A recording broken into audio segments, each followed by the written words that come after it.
It's a pleasure to have you both here today. Thank you so much for joining us. I'm Sarah Sprick-Feiner, senior reporter at Glossy, and I'm thrilled to be joined by two incredible leaders, Tatiana Dupont, director of luxury fashion and beauty at TikTok, and Yuri Ezhkov, VP of the Creative Center of Excellence at Estee Lauder Companies. In both of your roles, you bridge the gap between trends and innovation, and I'm looking forward to chatting about the ways in which digital platforms and new technologies are changing the beauty industry, plus how brands can stay ahead of the curve, especially as we all know this is a very crowded and competitive space. That's something I talk about all the time, how crowded beauty is. So, for both of you to kick us off, I'd love to hear both of your thoughts on how the definition of beauty has evolved in our digital age. In each of your views, how has it changed? Who would like to kick it off? Yeah, I can go. Thanks for having us, Sarah. Good to be here with Yuri. I'm very excited about this conversation.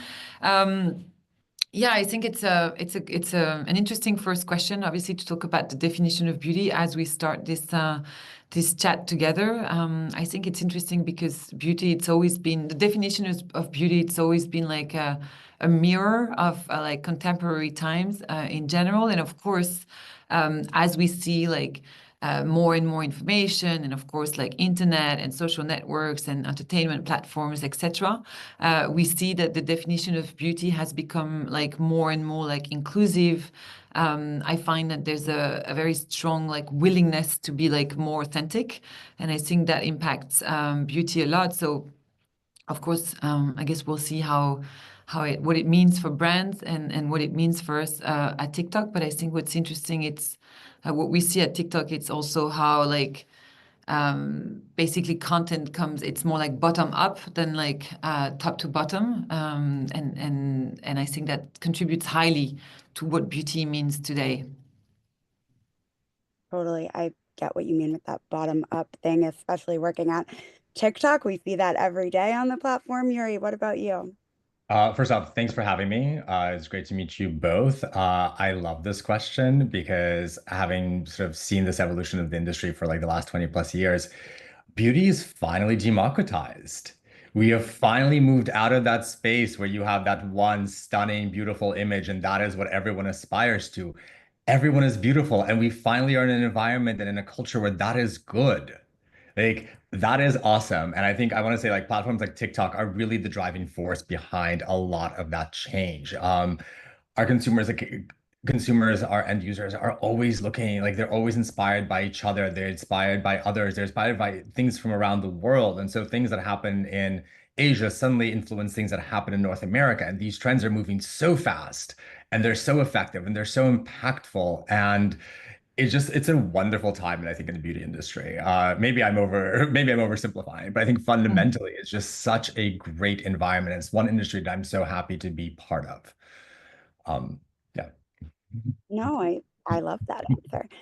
In your role, VP of the Creative Center of Excellence at Estee Lauder Companies, you work at the intersection of beauty and technology, and I'm wondering how you see innovations, and all that that word can mean, changing the way that consumers shop for beauty. Um, Good question. So I think there's quite a few approaches to all of this. So one is in the democratization that has happened, consumers now have consumers have a completely different path to approaching brands. It is completely fragmented, it's a completely unique, and it's extremely personal. I think personalization is a component that drives a lot of sort of these conversations. Consumers also exponentially more informed these days. You're no longer seeing sort of that one brand message and then you go to the counter to ask more and continue that brand position. Consumers are now seeing a brand message, then an influencer responds to it practically. Then they will seek out a third party like a dermatologist to impact, because now we've seen skinification in beauty where everything has some sort of skincare ingredient. So dermatologists are becoming stars of their own, highlighting things that are relevant, that are not relevant, that are working, that are just hype. And so for us, we want to make sure that our brands are forging a path that is unique to them. and it's telling their own stories. And it's not just about products. It is not just about efficacy, but it's also about the brand ethos. Brands are no longer just about promoting a specific launch. I think there's storytelling, like Mel referenced, like Max Back to Mac, a recycling program that's been around for 20 plus years. It has been, a focus for the brand from the beginning. But now I think it's becoming more relevant to consumers and environmental causes. And that's still an authentic message because it's been original for the brand. Or like La Mer's Blue Heart campaign, the ocean. So all of these things drive authenticity. I think that's where what's going to sort of be sort of the bigger point and a bigger driver for consumers. It's not just that one component, not one efficacy. It's about all of these things coming together and telling a true brand story. And of course, data and innovation. Like data and insights are what's going to drive more and more of that customized personalization journey for consumers. And when you pair that with amazing creativity and sort of groundbreaking consumer experiences, and that's where you have those sort of big aha moments. Amazing. I'm excited to see some of those innovations that you guys are working on. Um, Tatiana, I think we all know TikTok is like the hotspot for emerging beauty trends. I know in my reporting, TikTok is a huge part of my job. And I'm wondering, um, we looked at TikTok for viral products in the last year. I mean, more than a year, we've seen explosive growth in beauty content, viral challenges, trending products, influencer-driven trends. All of these things have, millions of views, and TikTok has changed how consumers discover products, how they engage with brands. I mean, brands have to be on TikTok. I talk to brands about that constantly. Um, and it's, just an entirely new landscape for marketing and for beauty brands. But, you're in it. So how do you see the platform's role in shaping the future of beauty, especially with regards to consumer behavior and product and brand discovery?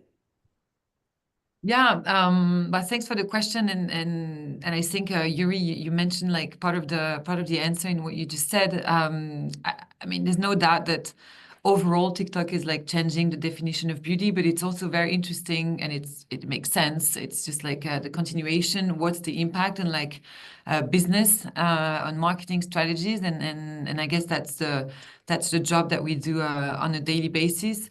What we see is that it's changed the way people discover products. It's changed the way people consider products when they've discovered it on TikTok or like elsewhere. It's obviously like changing how business are built because it's more and more like brands are like leveraging TikTok to like build DTC business directly, like direct to consumer business. I'm pretty sure everybody like knows TikTok and knows how it works, but just to make sure, I think it's good to remind like how it works and why it's so powerful. Today there's about 1.5 billion users worldwide. There's 150 million in Europe.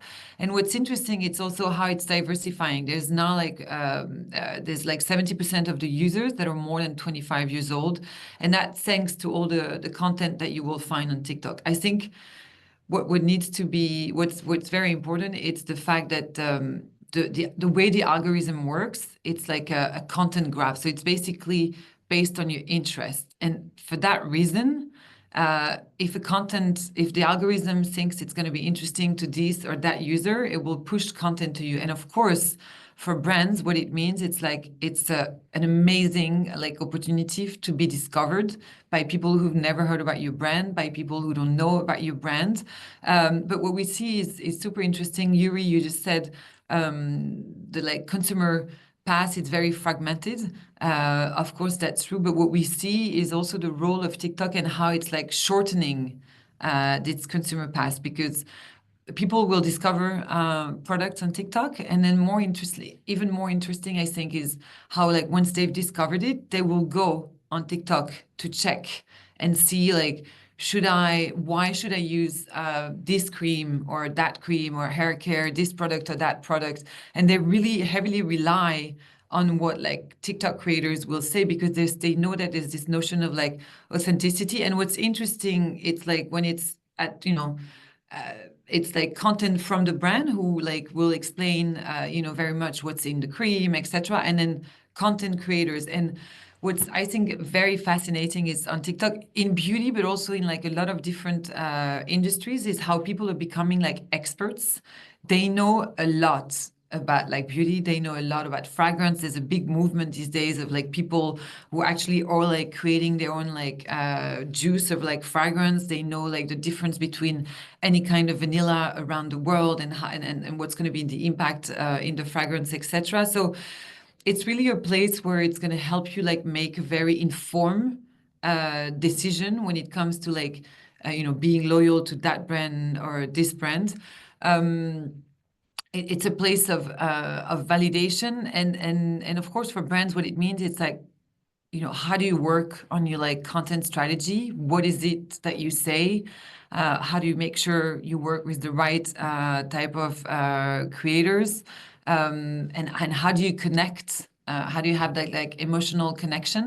And also to your point, Yuri, I wanted to react on that. We talked about expertise. You mentioned like dermatologists, etc. For example, dermatologists on TikTok, it's a very strong community. So people will actually have like medical expertise on on different themes. And one of beauty, it's the fourth top searched category on TikTok in the world. It's more than 45 billion views worldwide, so it's very large. And there's a lot of, within this, there's a lot of niche categories. One of them, for example, it's hashtag French pharmacy. I'm sure you've all heard about the movement. I think it's more than 250 million views. And it's very much, like how people are basically going back to, or like going to pharmacies and finding like specific products, etc., which is a good illustration, I think, of what's happening. And of course, then there's the visual aspect of TikTok that brings something very different for brand. I mean, we work with a lot of brands from the Estee Lauder Companies group, and we see a lot of great content about texture, about like very zoomed in, very like satisfying content that makes you want also to try, because it's just like, tasty in a way. I love that. I mean, it for me just reminds me of just how much TikTok has become Google for Yeah. especially the younger generation, and the first place that they go to search a new product and see reviews and see how people are reacting to it.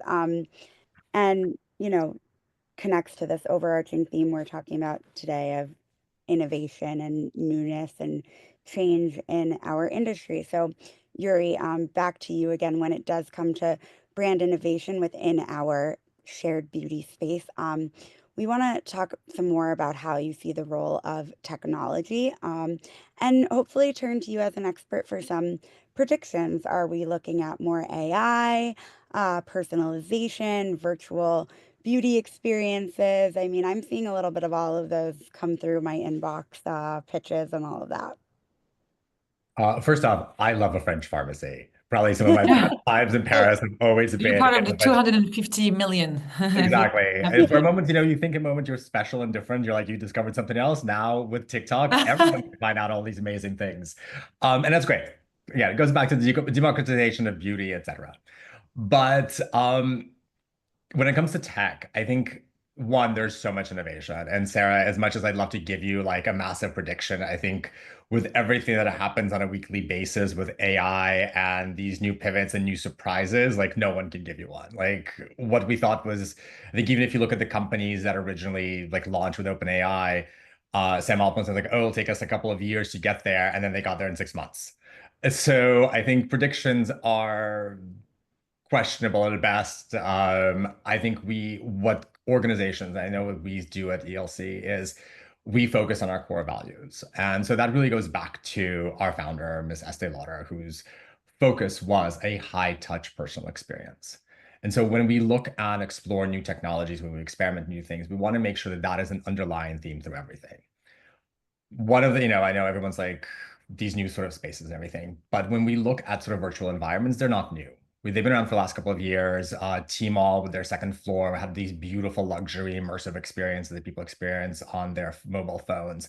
The metaverse was sort of another component. There's obviously a huge volume of gamification that has happened. I think Roblox is one that's now integrating with beauty as well. So all of those have been existing for a long time. And so what we look at from, at least in my space and how I look at things, is how do we make sure that we are continuing that engagement with our consumers in a high touch way? Meaning, does this technology allow us to do that, or are we just following hype? I think that is sort of the larger point of view that we want to sort of bring into when it comes to AI.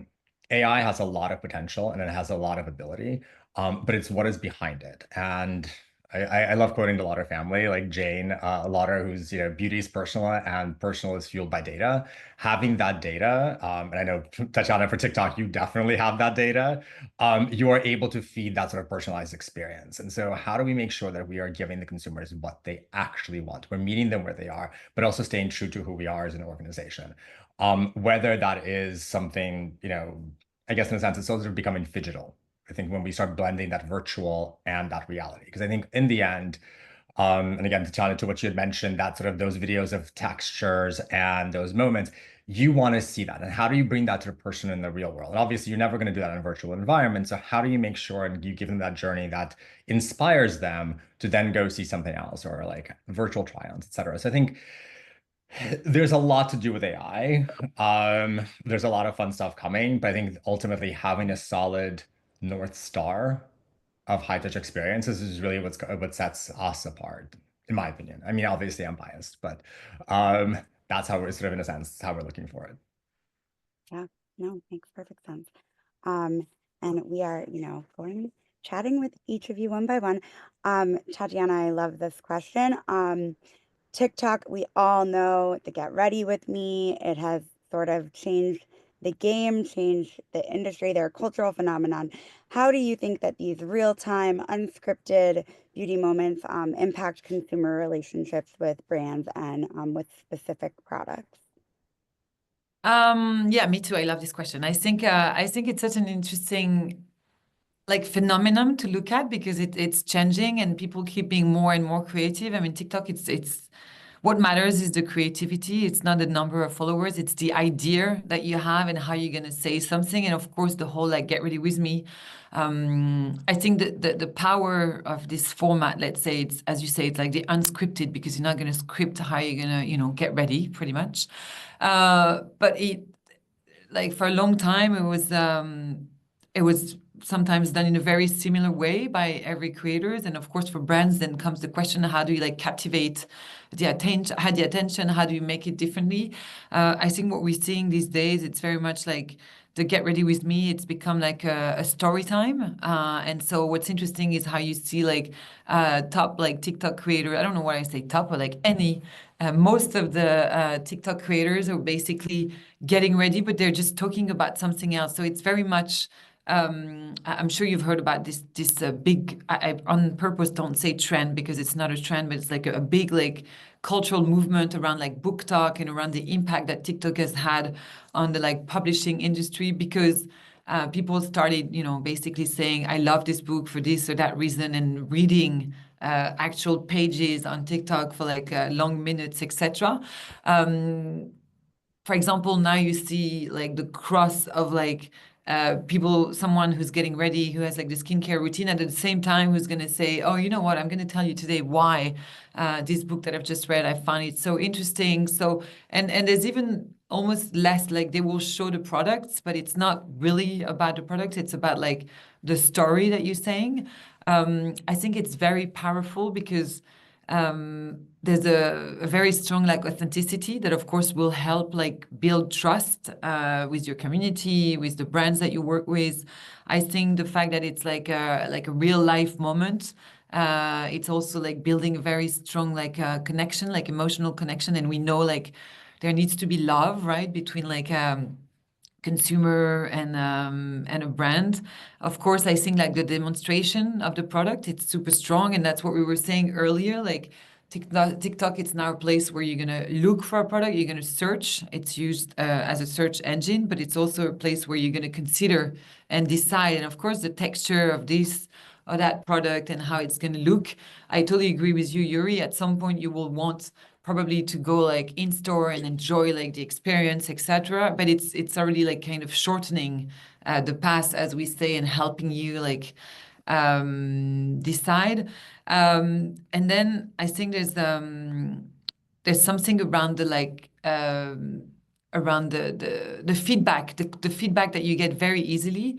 And I think something that's very specific to TikTok, it's also how people use comments.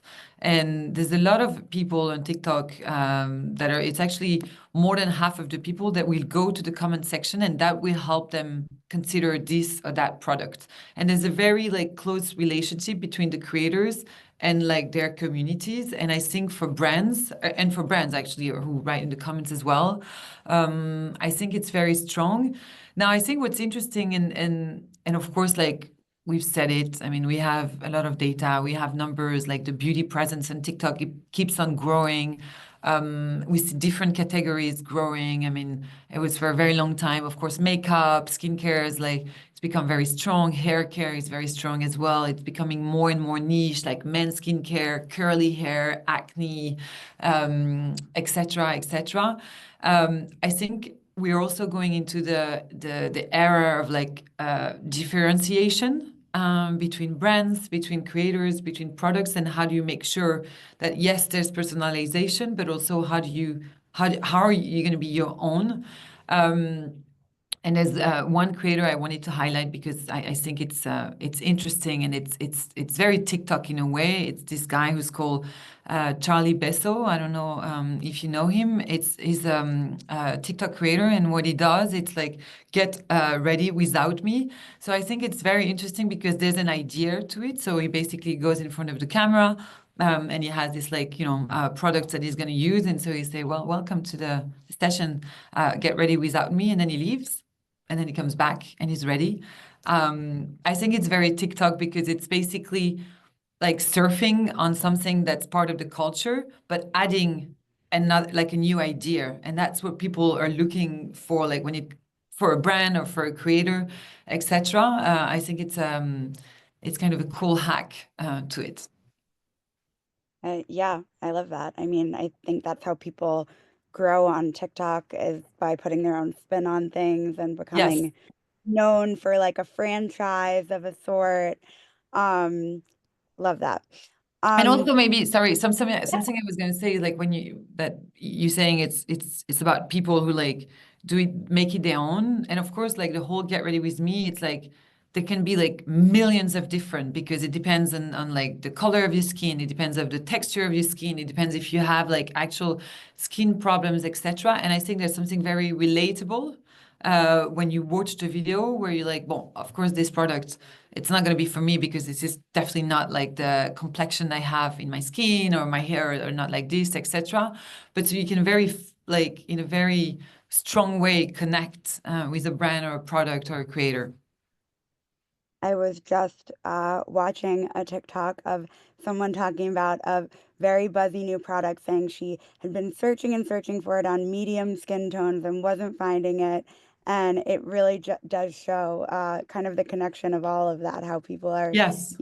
at the search engine and their first line before they go shopping. And sorry, I was. Yeah, no, But I sorry, go stopped. ahead. No, but I No, was. no, no, I think what's go interesting ahead. also is a lot of brands that we work with, they also watch a lot of these like TikToks, Get Ready With Me, because of course, because it's unscripted, people are going to say, okay, I'm putting this, I'm putting that. And then they're going to have ideas and say, oh, you know what? I wish there was this product that, after like my day at work, then I look fresh again, etc. And it's actually, maybe you can confirm this, Yuri, but I think in terms of like product innovation, etc., I think there's a lot of ideas that actually come from TikTok because it's based on like usage and needs. And we know that, of course, the biggest success for like a product in any industry, it's obviously when there's a very big need that's very obvious, and then you have the idea like, yes, of course.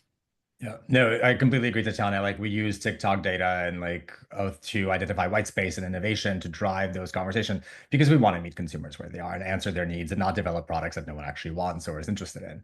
Yeah. So absolutely can confirm that that's yes. I was going to say, Yuri, can we get the brand POV on that? I feel in my reporting that it's basically a 24/7 focus group for Yes. brand. Yeah. uh, You Yeah. know what, you know a success the minute it starts to trend on TikTok. Yeah. And we've had amazing successes with I think Clinique's Black Honey. Yes. That's been around. That's a very legacy product, but its success was driven purely out of TikTok. We've had the same thing with Too Faced mascaras, sort of blowing out because you see them on TikTok, and all of a sudden they're like, "This is it." And yes. So it's been an amazing tool both for us to understand what's happening, what's relevant, and to be able to drive innovation. I love that. Um, so back to the officially that, your role. Of course, Estee Lauder Company is renowned for combining prestige beauty with innovation. And you lead its innovations related excuse me, you lead its initiatives related to innovation and brand experience. How do you navigate the challenge of maintaining, you were talking before about the brand's heritage, which of course we all in the industry know and respect, while also staying aligned with the fast evolving trends that we're talking about now in today's digitally focused, TikTok reliant world. Though, of course, I just first want to say, like, we have, my role is really to enable a lot of our creative teams. And so we have a massive amount of people who are brilliantly creative and innovative and exciting who do the work. My job is really to find them some new tech and new toys to play with and to make, that's really the space. I want to make sure that they are getting the credit that they deserve. I am not solely responsible for the amazing work that comes out of ELC and definitely would never even say that I'm close to it. But with that, speaking in the space of innovation and tech and how that overlaps with creativity, I think fundamentally it's again we have the same themes to the discussion. Tatiana has had this in the same space. It's about authenticity and making sure you have sort of like that you are whatever you're putting out there, whatever your message is going out there is going to be authentic and relevant to your consumer because there's fast moving trends and ELC and our brands, they're never companies that chase the hype.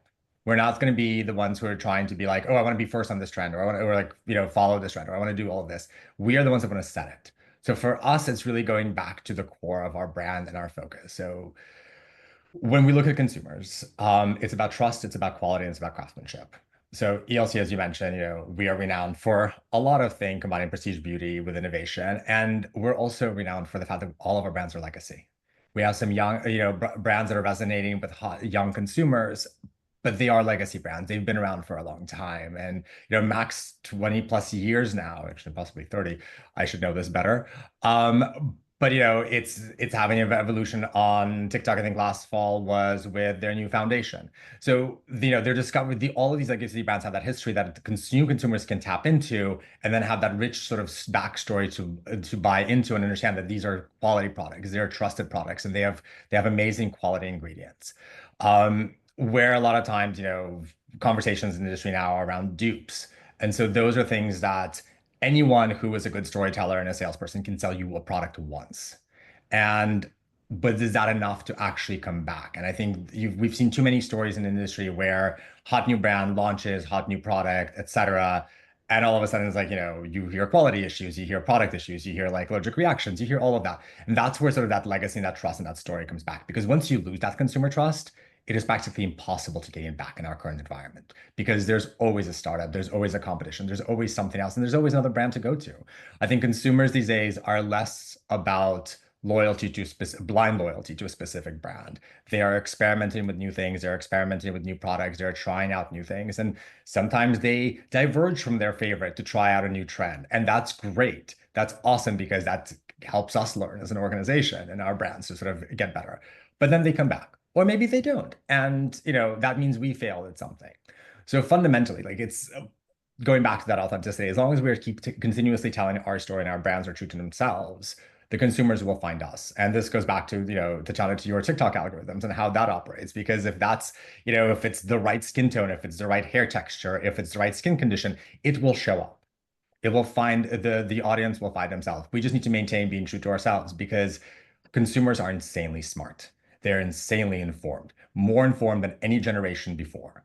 And they can smell a fake or a sales pitch a mile away. And all of these things is like we just as brands have to be very conscious of that. We need to lead with an authentic voice, and we need to lead with that sort of experience for our consumers. Okay, this is like a very genuine follow-up question off the cuff.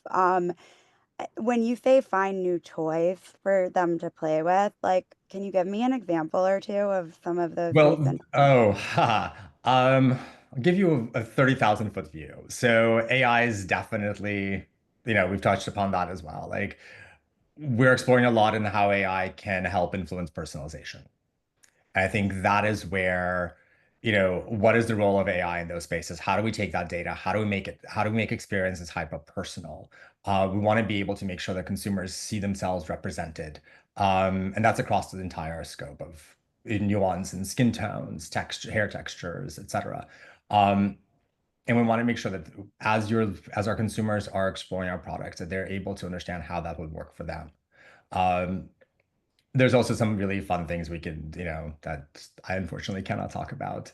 But I think that's really it's being at the cutting edge of things and being able to find some of these things. And especially like for me, I love a good startup because there's so much opportunity there. And there's some brilliant people out there doing some absolutely amazing things. And for all of those that might be watching, I'm amazingly happy to be working with you. I'm sorry I cannot disclose any more than that.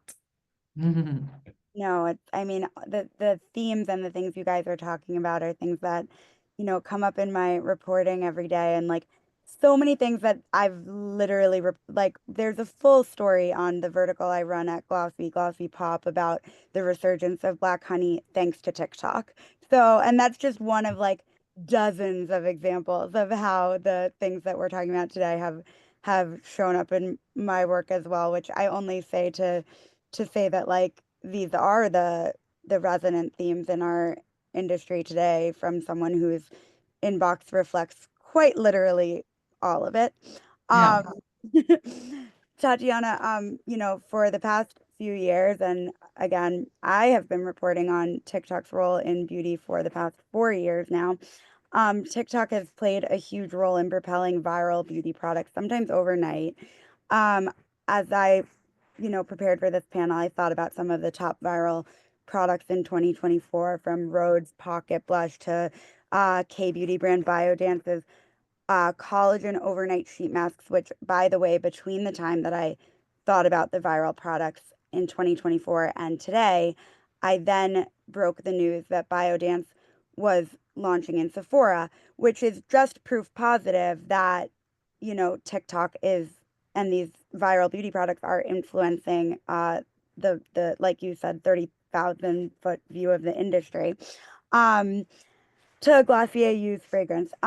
Brands always, want to strive for a viral moment, want to know how they can achieve them. And yet, one thing we hear in our interviews, my coworkers and I, time and time again, is that sometimes it really catches them by surprise and can be a difficult thing. How can they best prepare for a viral moment? And yeah, what do you advise? Yeah, that's like I think asking people at Coca-Cola, what's the recipe? No, but so yes, to be honest, like a lot of brands ask, but I feel like I've been at TikTok for like almost 2.5 years now. I feel like, and I think it's good. Brands ask less and less, what are the trends, etc. Because I think there's an understanding that it's not necessarily about the trend. If you want to be a part of the trend, it means you need to bring like an idea. You need to add something to the trend. If it's just to like copy, it can be like, there's not much. I think it's very much about what also Yuri was saying. What you were saying, it's like understanding the needs and using TikTok more as like as a focus group. So of course our role is to like because usually once the trend exists, it's too late. You know what I mean? Like I think if you want to create the trend, it's about being right and it's about being aligned with what the consumer wants in general, like the beauty consumer, or like in a very niche, again, like men's skincare, curly hair, acne, this, that. But of course, like there's a lot of insights that we have on TikTok. We have a lot of like data point on like the impact on TikTok on like businesses, etc. And that can help us kind of guide brands and share, like we have social listening tools, etc. But I think the one advice that I have, it's you need to like in terms of product, and then in terms of how do you talk about your brand and how do you talk about your products, you need to have some kind of a very strong creativity. You need to have ideas. As you know, like it's not about the number of followers on TikTok. The algorithm, it doesn't care. It's not an algorithm that's based, it's not a social graph. So it's not about your community, it's about your interest. So it has to be interesting to the viewer. I think that there has to be like a viewer benefit, and the viewer benefit can be very different from one person to the other. Some people are very much looking into like experts, experts content. Some people are looking at like very satisfying content because, in today's world, and you look at just the texture, etc. Something that works really well. It's also around nostalgia. There's a big movement around nostalgia, the 90s, etc. on TikTok. So obviously that's something that you can play on when it comes to makeup, for example, like hair care, that kind of things. And it's probably that way that you can be, you can kind of create trends. It's like being on point, and it's very much about being like culturally relevant on TikTok and being part of the culture.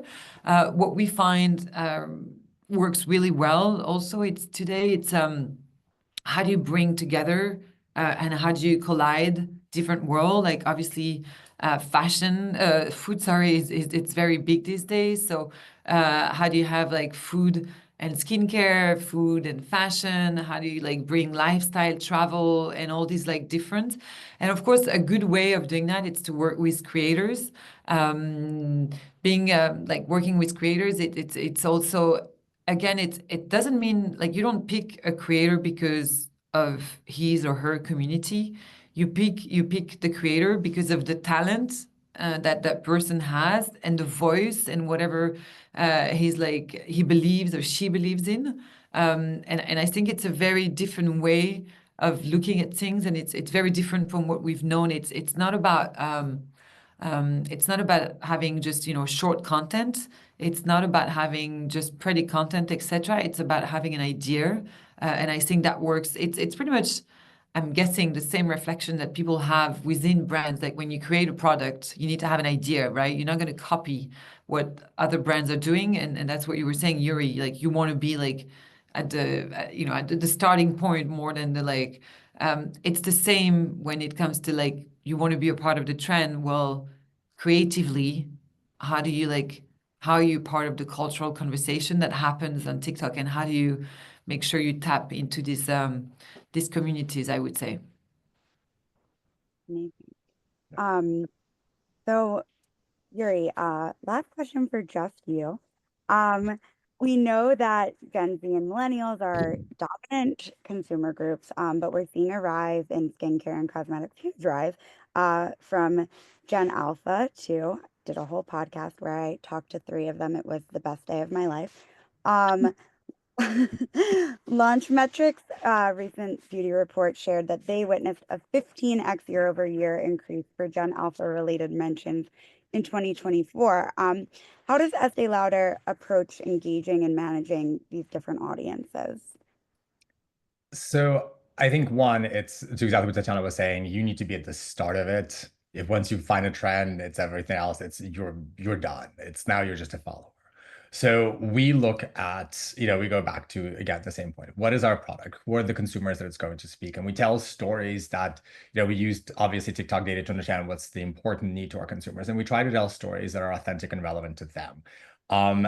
It's a massively crowded attention economy. We all know this. And so what we want to make sure is that we are meeting our consumers in the right way, in the right platforms, with the right content. And I think that's again, Tatiana, I'm sorry to keep parroting what you were saying, but it's very much along in our strategy as well, is it's not about just that pretty asset. It's not about just that pretty image or that pretty video that has nothing to it.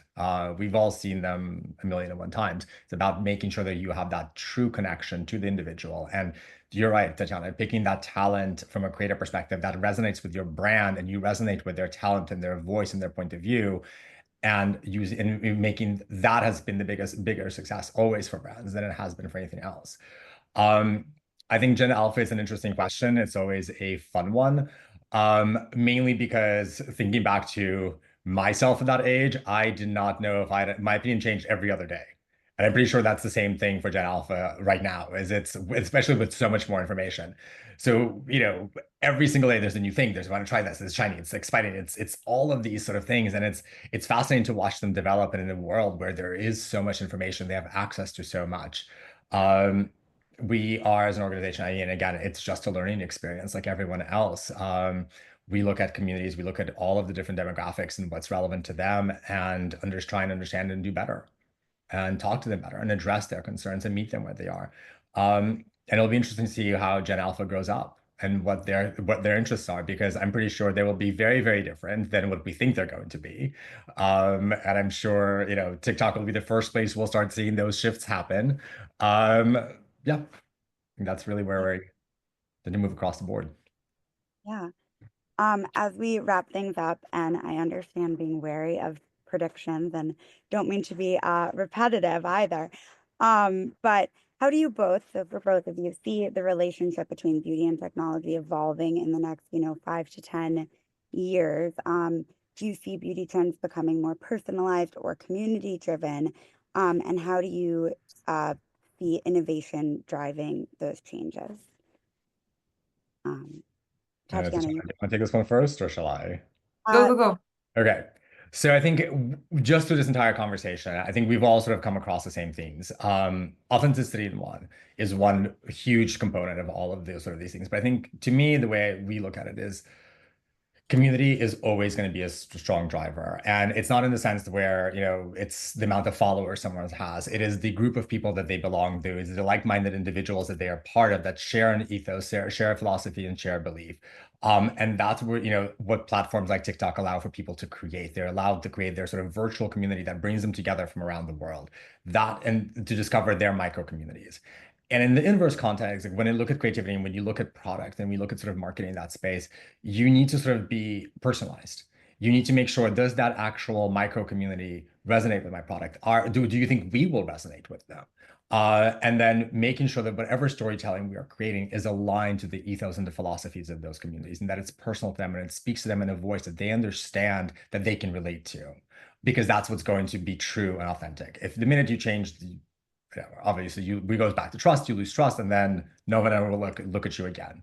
And fundamentally understanding, as we move forward as an organization, as we move forward as brands, I think every brand knows this, and definitely in this environment, even more so with this much information, is that no product will ever be everything to everyone. And it's okay to be that. And it is okay to know what is your target audience. And it's okay to say that this isn't my target audience. And that's fine. I think that's where we need to sort of, from a branding perspective, really make sure that those messages are heard across, because that is what's going to continue the right story and the right tone with the right consumers. And just to follow up again, Estée Lauder, for us, massive portfolio of legacy brands. So while one brand may not be the right one, another one is. And how do we use the partnerships that we have with TikTok and all of that information to make sure that we are plugging the right things in the right spaces? What can I add? Tell me. I'm sure a lot. We've got some amazing insights. No, but I think it's a great question. Obviously, like, how do you bring like beauty and technology? I think the easy answer is like, of course, like more and more like personalization, that's for sure. And I think that's the power of technology. It's like being able, like, with different tools, etc., to understand what are the needs of, like, we're all very different. But then I totally agree with you, Yuri. I think more than anything, there's this aspect of like community. There's this aspect of like, community like validation in a way. I think there's going to be this very like interactive beauty experience between like a brand that's able to like understand what it needs. I totally agree with the fact that not everybody will like the same products, obviously. So it's also like a matter of, I think, listening and understanding what's happening like in the culture in general, in the pop culture. And for example, when you see like, brands like Sol de Janeiro, for example, that are surfing onto this feeling that skincare is very much about like, smoothness and comfort and like sorority. That's like very much the culture in Brazil, for example, and seeing what they're doing. I think it's very interesting when obviously you see everything around like Korean beauty. It's interesting to see. So I think it's more like this understanding what's happening and having the right product and validating with community. And of course, I think technology will also help like keep on bringing like better products. And so, I think it's going to be even more like about inclusivity, about authenticity. There's so much happening, I guess, in the world in general, access to so much. I think you have to be more than ever authentic. And for that, you have to know what you stand for. So it's not just about like, creating something new, but it's like, even if it's new, obviously having legacy, it's such an amazing like asset and opportunity. But I think it's okay for everybody to just know what you stand for as a brand, and that way like connect with people. Amazing. Thank you both so much for being a part of today's discussion. Up next, we will have a fireside chat between Daniel Yaw Miller and Catherine Knight, exploring the future of sportswear. And we'd love to hear your thoughts. Join the conversation by commenting, tagging #Performance Summit 2025, or connecting with Launch Metrics to engage with the social community. Thanks again for tuning in, and stay with us for the next exciting session. Thank you so much. Thank you. Thanks.